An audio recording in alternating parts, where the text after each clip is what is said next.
अस्सलाम वालेकुम नाज़रीन, मेरा नाम अली हैदर है और आपका शुक्रगुज़ार हूँ कि आपने मेरी ये वीडियो देखने के लिए वक्त निकाला। दोस्तों, मेरे पास जो बड़ी खबर है वो पाकिस्तान के हवाले से और भारत के हवाले से है। आपस में दोनों का ताल्लुक नहीं है कोई। भारत की अलग खबर है और भारत के हवाले से बता दूं आपको, भारत और अमेरिका में मुसलसल इस वक्त एक लफ्ज़ी जंग चल रही है।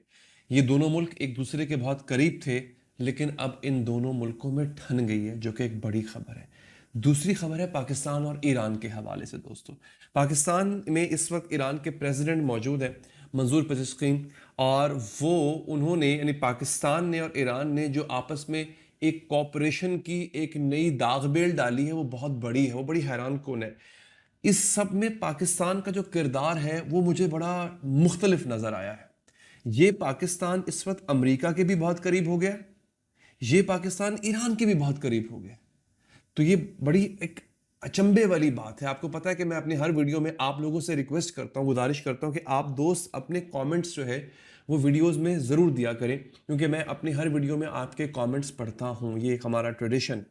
तो इस पर भी ज़रा आप लोग कमेंट कीजिएगा, बताइएगा कि पाकिस्तान और ईरान की कुर्बत की वजह क्या है, क्योंकि मीन वाइल पाकिस्तान अमरीका से भी बहुत करीब हो रहा है, और सिर्फ अमरीका से करीब नहीं हो रहा, अमरीका भी पाकिस्तान के करीब हो रहा है। तो ये एक तो मेरे पास ये खबर है। कुछ कमाल के मुआहदे ऐसे हैं जो कि तय हुए हैं पाकिस्तान और ईरान के बीच। इसका हम जिक्र करेंगे दोस्तों। एक खुशखबरी है, एक अच्छी खबर है, वो ये कि बहुत दिन पहले की खबर थी, मैंने उस पर वीडियो इसलिए नहीं की क्योंकि इस पर मुझे भी तस्दीक नहीं थी, अब जाके तस्दीक हुई है। ये खबर जो है ये दुनिया का धारा बदल के रख देगी। ये खबर दुनिया के अंदर एक इनकलाब लेकर आएगी। मैं कल ही, मेरी फैमिली में भी कुछ अमवात ऐसी हैं जो कैंसर की वजह से हुई हैं। मेरे चचा कैंसर के पेशेंट हैं। बहुत मूजी मर्ज है। आप सबसे दुआओं की अपील है कि प्लीज़ आप उनके लिए दुआ कीजिएगा। कैंसर एक ऐसी बीमारी है जो कि इंसान को खा जाती है। दोस्तों, कैंसर का पता तब चलता है कि जब ये अपनी आखिरी स्टेजेस पर पहुंच चुका होता है। कुछ बच जाते हैं, अक्सर बेचारे नहीं बच पाते। रूस ने कैंसर की वैक्सीन इजाद कर ली थी, ये खबर बहुत पहले आई थी। आज की खबर ये है कि उस वैक्सीन के ह्यूमन ट्रायल्स जो हैं वो स्टार्ट हो चुके हुए हैं, यानी इंसानों पर उसके तजुर्बात का आगाज़ कर दिया गया है। किसी भी वैक्सीन के आने से पहले उसके ट्रायल होते हैं। आपको याद होगा कि जब कोरोना वैक्सीन आई थी तो उसके भी ट्रायल थे। हर वैक्सीन के आने से पहले उसके ट्रायल्स लाजमन किए जाते हैं। दोस्तों, रूस इस वक्त ये कर रहा है, और जब ये मार्केट में वैक्सीन आ जाएगी नाजरीन, ये बहुत बड़ा इनकलाब होगा। आपको पता है कैंसर एक बहुत बड़ी इंडस्ट्री का नाम है। कैंसर का इलाज बहुत महंगा होता है। मेरा दिल नहीं मानता था कि कैंसर की वैक्सीन ना हो। हर किसी की हर चीज़ की वैक्सीन थी। कैंसर की, टीबी तक की वैक्सीन आ गई, हेपेटाइटिस की वैक्सीन आ गई, ये कभी जानलेवा अमराज हुआ करती थी।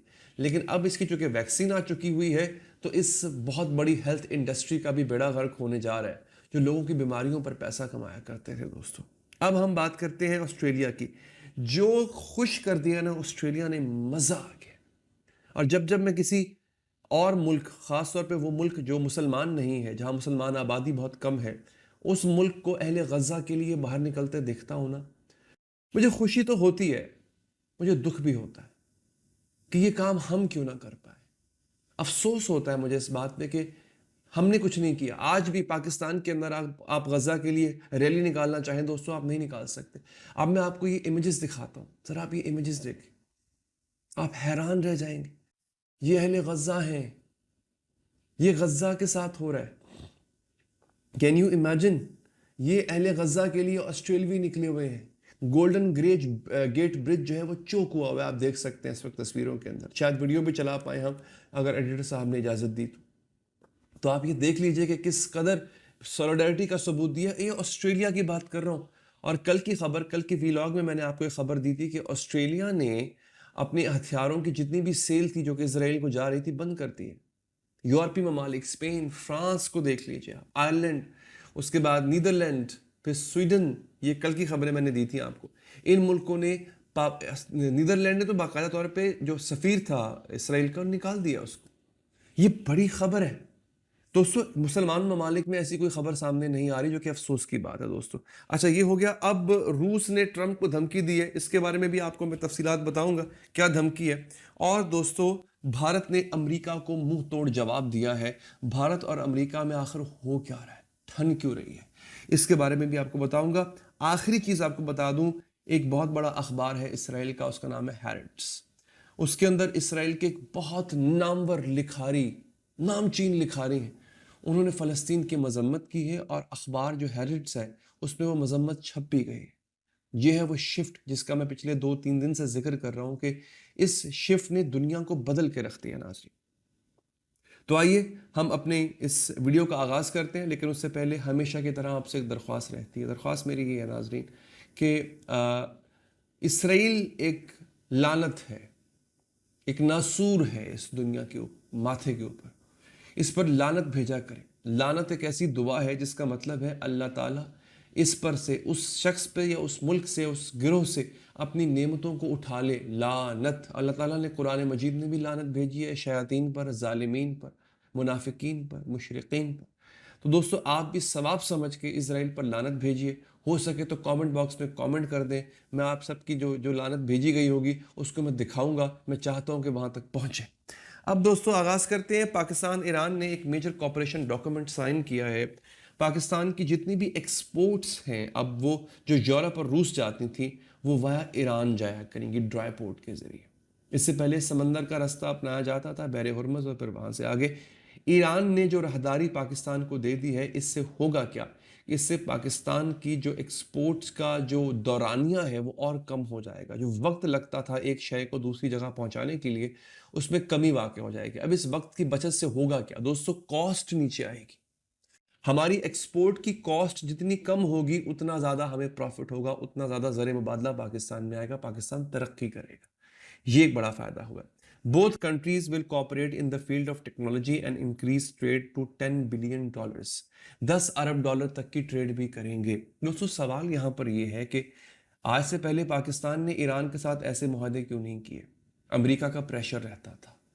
अमेरिका अब की बार प्रेशर क्यों नहीं डाल रहा पाकिस्तान पे? ये वही अमेरिका है जो पाकिस्तान के बहुत करीब आ चुका हुआ है। आपको याद होगा पाकिस्तान में तेल के ज़खायर निकले हैं। इसका ऐलान पाकिस्तान से पहले ट्रंप ने किया था अपने एक ट्वीट के अंदर, और कहा था कि एक्सन मोबिल नामी जो अमेरिकन कंपनी है वो पाकिस्तान की जो OGDCL है उसके साथ मिलकर इस तेल को निकालेगी। पहले पाकिस्तान ऐसे दावे करता आया है कि तेल निकल आया, ज़खायर निकल आए, मादनियात निकल आई, लेकिन बाद में वो दावा खोखला साबित होता था। अब की बार ये दावा सिर्फ पाकिस्तान ने नहीं किया बल्कि ये दावा अमेरिका ने भी किया। तो ये एक बड़ी और बहुत बड़ी खबर है नाजरीन।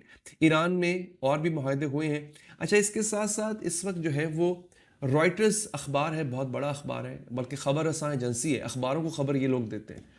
उन्होंने एक आर्टिकल छापा है कि कैसे पाकिस्तान के जहाज़ों ने और पाकिस्तान के PL-15 जो पाकिस्तान का मिसाइल है उसने इंडियन राफेल्स को मार गिरा। एक फीचर छपा है उसमें। उसकी वजह यह है, वो फीचर इसलिए छापा गया है कि जो राफेल है वो टेक्नोलॉजी में बहुत ऊपर माना जाता है। राफेल के बारे में कहा जाता है कि उसकी टेक्नोलॉजी को कोई चीज़ मैच नहीं कर सकती। रॉयटर्स कहता है how Pakistan shot down India's cutting edge fighter using Chinese gear. वो भी चाइनीज असलहा इस्तेमाल करके कैसे उसने जो है वो इतने बड़े बड़े जहाज गिरा दिए। तो ये एक मज़े का आर्टिकल है, आप मेरे ट्विटर पे जाएंगे तो आपको मिल भी जाएगा दोस्तों। अब आ जाते हैं दूसरी बड़ी खबर के ऊपर जो कि बहुत बहुत बड़ी खबर है नाजरीन। ट्रंप को धमकी दी है दिमित्री मेदवेदेव ने। दिमित्री मेदवेदेव बेसिकली रूस के वजीर आजम, ये रूस के सदर भी रह चुके हैं। इनके दरमियान और ट्रंप के दरमियान पिछले कुछ दिनों से खींचातानी चल रही है। यहाँ तक कि ट्रंप ने रूस को एटमी हमले की धमकी दे डाली। आपको पता है इस वक्त रूस के पास भी 5,000 से ज़ायद एटमी हथियार हैं और अमेरिका के पास भी 5,000 से ज़ायद एटमी हथियार है, जो कि टोटल तकरीबन कोई 11,000 एटमी हथियार बनते हैं। खुदा न खास्ता अगर ये सब चल जाए तो दुनिया ख़त्म हो जाएगी। दुनिया, मैं सिर्फ इन 2 मुल्कों की बात नहीं कर रहा, मैं बात कर रहा हूँ पूरी दुनिया जो है वो तबाही के दहाने पर पहुंच जाएगी नाज़रीन। तो इस वक्त ये सूरत हाल है। अब मैं आपको बताता हूँ कि हुआ क्या। जब धमकियां ट्रंप देने लगा तो फिर मेदवेदेव के अल्फाज सुनिएगा। तो कहते हैं Trump should not think that the video archive of his past immoralities is only in Mossad hand. Trump जो नाजेबा हरकतें करता आया है उसकी वीडियोस मौजूद हैं। ये ना समझे ट्रंप के वो वीडियो सिर्फ और सिर्फ मोसाद के पास है, वो हमारे पास भी है। तो ये बहुत बड़ी धमकी है जो कि रूस ने दी है। ये बहुत बड़ी धमकी है। हालांकि ये सिफारती आदाब के बिल्कुल बरक्स है, लेकिन ये बहुत बड़ी धमकी है नाजरीन जो इस वक्त रूस ने दे दी है। अच्छा, अब आगे बढ़ते हैं जनाब। मैं आपको बाकी खबरें भी दे दूं। ये एक अच्छी खबर है। मैंने आपको पहले ही बता दिया था कि रूस ने वैक्सीन ट्रायल्स का ह्यूमन ट्रायल जो है वो शुरू कर दिया हुआ है। अच्छा, भारत ने क्या किया है? ये एक एक मजे की खबर है दोस्तों। भारत और अमेरिका के दरमियान ठनी हुई है। अमेरिका को इस बात का गुस्सा था कि भारत रूस से तेल खरीदता। ठीक है जी। अमेरिका ने भारत को धमकियां लगाई। न सिर्फ धमकी लगाई बल्कि टैरिफ भी बढ़ा दिया। ट्रेड टैरिफ जो होता है बहुत बढ़ा दिया। अब भारत अमेरिका से बहुत अरसे से भारत रूस से बहुत अरसे से तेल खरीद रहा है। तो हुआ क्या अचानक से? ट्रंप आया, उसने कहा जो पहले हो रहा था वो अब नहीं होगा। उसने लगाई हैं धमकियां भारत को। उसने एक दिन पहले कहा कि भारत अनकरीब रूस से तेल खरीदना बंद कर देगा। उससे अगले दिन खबर आई कि भारत ने रूस से तेल खरीदना बंद कर दिया है। तो लोगों ने जो है वो कहा कि भारत जो है वो इस वक्त अमेरिका के प्रेशर में आके इस काम कर रहा है। भारत ने घुटने टेक दिए अमेरिका के आगे। अब मैं यहाँ पे किसी की तारीफ करने नहीं बैठा, लेकिन ये हालिया बयान आया है जयशंकर का, जो कि इंडियन फॉरेन मिनिस्टर हैं। उन्होंने कहा है, उनके अल्फाज सुनिएगा, कि our economy will not be run from the White House, Russian oil will continue to flow to India. हमारी जो इकॉनमी है, हमारी जो माशियात है, वो वाइट हाउस से कंट्रोल नहीं होगी। हम पहले भी रूस से तेल ले रहे थे, हम आगे भी लेते रहेंगे, जो करना है कर। ये अच्छी बात है।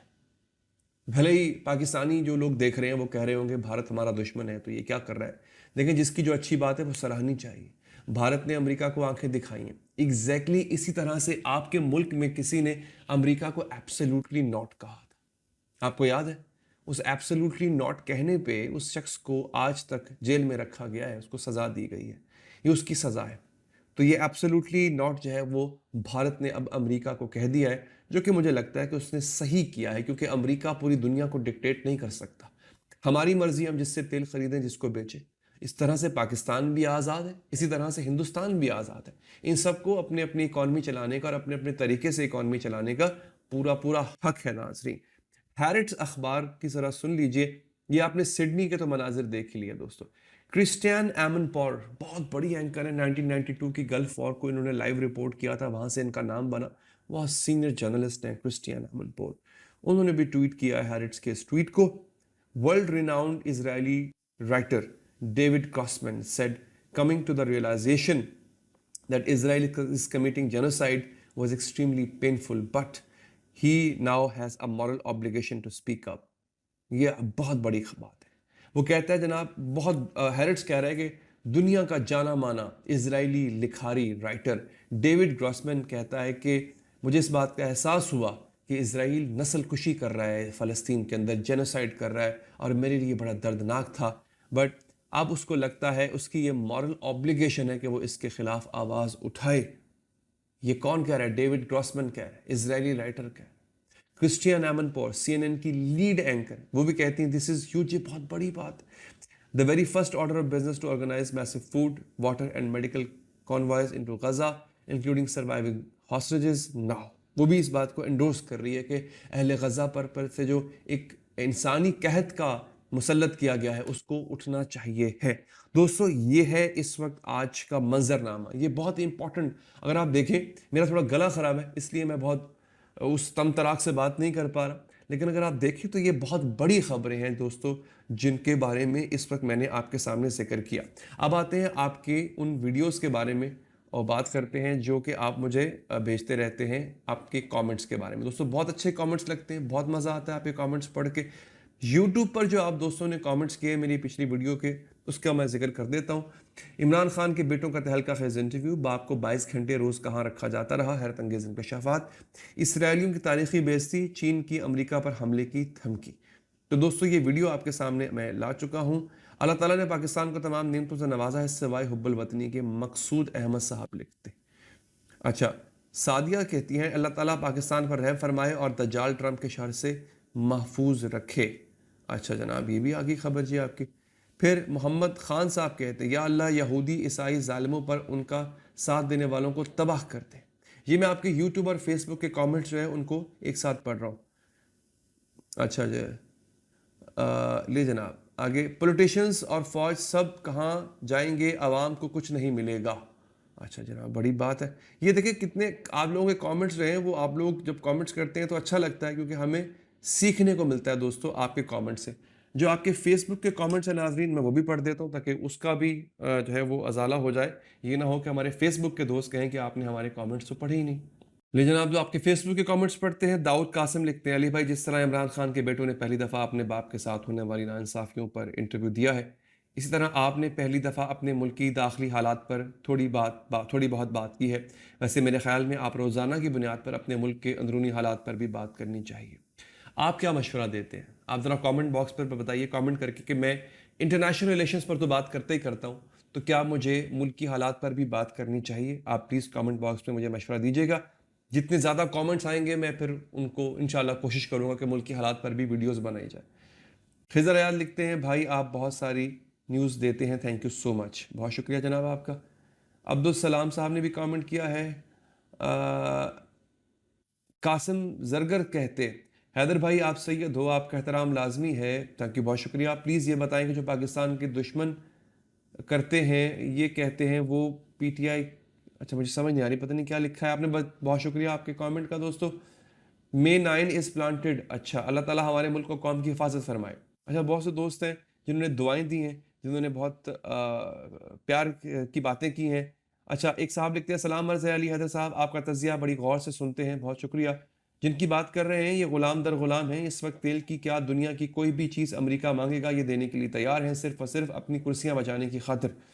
ठीक है जनाब। सलीम सुल्तान कहते हैं, पाकिस्तान का एक आदत बन चुका है कि पाकिस्तान अमेरिका के बगैर नहीं चल सकता, क्योंकि मुसलमानों ने अपना ईमान ख़त्म किया है। पाकिस्तान का ईमान डॉलर है। ये कौम पाकिस्तान कभी सुधरने वाला नहीं है। ठीक है जनाब, आपकी राय आ भी गई, मुसलसल कमेंट्स चल भी रहे थे जिन दोस्तों ने कमेंट्स किए। दोस्तों अब तक के लिए इतना ही, अपना बहुत ख्याल रखिए, अल्लाह निगहबान।